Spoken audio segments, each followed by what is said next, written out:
kukupongeza. Kazi unayoifanya ni kubwa sana. Kama mwenyewe ulivyosema, wengine wana watoto 2 watatu nyumbani wanashindwa. Lakini wewe watoto 24 wote tunaona wanatabasamu. Na tunaona watoto umewalea kimwili na kiroho. Nimepata dua kutoka kwa mtoto wetu pale mdogo kabisa. Hiyo ni neema, ni dalili njema kwamba tunatuandalia jamii nzuri. Tukipata watoto wenye hofu ya Mungu, watashindwa hata kukumbwa na mikumbo ya haya maendeleo ya sayansi na teknolojia tulionayo kwa sasa. Vitu vingi wanajifunza mitandaoni, lakini hata kama mtoto ataona jambo kwenye mtandao wa kijamii akiwa na hofu ya Mungu, hawezi kuja kuwa wa kuchoma taifa. Hawa watoto nawaona kabisa ni wakuja kulijenga ili taifa. Kwa hiyo mimi nikupongeze mama yangu, nikupe kila la heri katika kuendelea kuwatunza watoto hawa. Na mchoro huu mimi niseme hongera kwa hili wazo zuri. Haya makao yatakuwa ya kisasa. Leo ni 24, pia naamini kwa sababu ya nafasi. Lakini ukipata nafasi hii kubwa, hata kama ukianza na hii floor moja ya chini, ni tofauti na hali hii tulionayo. Maana yake tutapata makao mazuri. Na kwa sababu una mheshimiwa diwani kijana, ana hamu ya kazi. Mimi nimemwona. Nakuomba mheshimiwa diwani, hongera pia kwa kuweza kushiriki ziara yangu. Mimi niseme ninawaachia hawa vijana wetu wa ustawi hapa jiji, watashirikiana na wenzao wa pale halmashauri upande wa ardhi ili kuhakikisha tunapata vibali vya ujenzi. Na hiyo tukishapata hivyo vibali sasa, utakapoweka ile fundraising yako, mimi ni kuahidi. Mimi ni mwana Mbeya, mimi ni mwana Soweto. Mimi makazi yangu mengine ambayo nimeishi takribani sasa miaka 15 ni hapo BT. Kabla sijahamia Iwangu. Kwa hiyo mimi ni mwenzio, niko hapa. Utakapoanzisha fundraising kwa ajili ya huu ujenzi, kwa neema ya Mwenyezi Mungu nitakuja tena. Maana ni kuahidi tu kwamba tuombeane heri, tuwe na afya njema. Kwa kweli hili jambo ni la heri, na kulea hawa watoto ambao uelekeo wao kidogo umekuwa ni tatizo, unapoweza kuwakusanya hivi, basi ni jambo la kushikana mikono. Na nikutoe hofu, wakati wa Mungu wa sisi viongozi wa serikali ulikuwa haujafika kabisa. Mwakubombaki amekuja na mguu wake wa heri kabisa. Kwa hiyo nikutoe hofu, tutashirikiana na wewe. Tuko wabunge wengi. Tena mbunge wenu wa jimbo hapa kakaangu Patrick Mwalunenge ni mtu wa watu. Nitamleta hapa kwenye fundraising. Hiyo siku katika wageni nitakaoongozana nao, akiwemo yeye kama mbunge wa hili jimbo, lakini vile vile bado ni mwenyekiti wetu wa Chama cha Mapinduzi mkoa. Kwa hiyo kuja kushiriki huu ujenzi kwake ni jambo la kawaida kwenye maisha yake.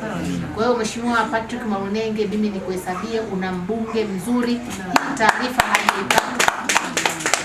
hii taarifa atakapoipata mama, shughulikia vibali mapema kufika kwenye tarehe 10 vivyo vimetoka, ili kabla ikiwezekana hata kabla bunge alijatibana, basi tuweze kuja tukafanya hapa jambo. Lakini tunaye mneki wetu wa Chama cha Mapinduzi mkoa wa Mbeya, kakaangu Ndele Mwaselela. Ni kaka mtoaji sana, na yeye anapenda kulea watoto. Amekuwa akisomesha watoto wengi kwa gharama zake. Anamiliki shule, lakini si kila anayemiliki shule anaweza tu akasomesha watoto. Lakini anaweza akachukua watoto hata 10 akawaingiza kwenye shule yake, wakapata elimu form 1 mpaka form 4 mpaka form 6 bure. Je, hawa watoto malaika kabisa. Kwa niseme tu kwamba tutamshirikisha pia. Lakini sisi kama mimi ni mbunge ninayetokana na Umoja wa Wanawake wa Tanzania, tuna mama yetu Edina Mwaigomole, naye ni mlezi. Ni mama yangu sana. Walikuja naye hawa jamaa. Sawa, kwa hiyo umeona sasa kumbe jengo tunaliweza hili. Kabisa. Kwa hiyo hapo kabla Dorothy Gwajima hajaingiza mkono wake wenye kishindo, sisi wenyewe tutajikusanya.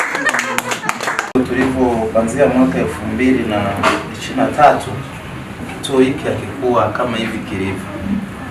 Kidogo kilikuwa kina mazingira ambayo yalikuwa ni hayaridhishi kidogo.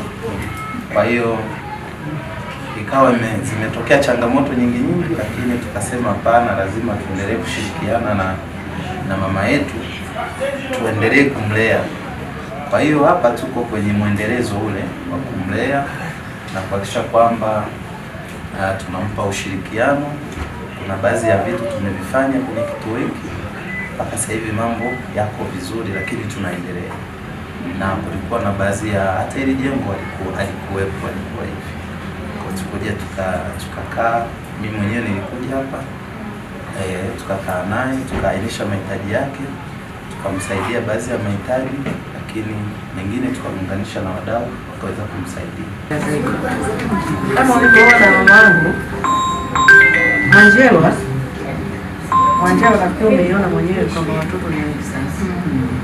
Watoto ni wengi kiasi kwamba yani unaweza sasa labda mji wetu sio una balaa, lakini ni matokeo ya Mwenyezi Mungu mwenyewe. Watu wamekufa, lakini watoto wanashindwa kuishi mazingira magumu majumbani. Hii yote ni changamoto. Sasa nilichokuwa nataka nikiseme kwamba zile support mnazotupa ndio mnaona leo sisi tunalea watoto wengi. Peke yangu nisingeweza. Lazima tuwe na mkono wa pili. Lakini pia nawashukuru viongozi wangu. Wananiunganisha sana na wadau mbalimbali. Hivi sasa hivi hapa tuko kwenye system ya ujenzi wa jengo letu. Kama alivyosema wangu hapa, kajengwa kadogo sana. Lakini kama kibanda cha tuseme shimo la panya halijawahi kushindwa kulea watoto wake. Tunakula, tunalala vizuri, tunafanya hivi. Mapungufu ya kawaida kutafuta nyumbani kwako, watoto wanakojoa, wanafanya nini? Magodoro ni muhimu, kitanda ni muhimu.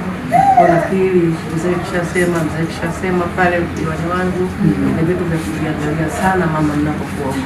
Lakini kuna utaratibu na share nako hapa. Tulishaandaa mazingira ya amani, majokozo, kwamba tuvunje sasa hapa tupate kituo cha kisasa tena, kwa sababu hapa tuko katikati ya mji. Sasa kuwa katikati ya mji na kituo kama hiki na wakubwa kama nyie, jamani, hebu tumpigie makofi mama kwanza.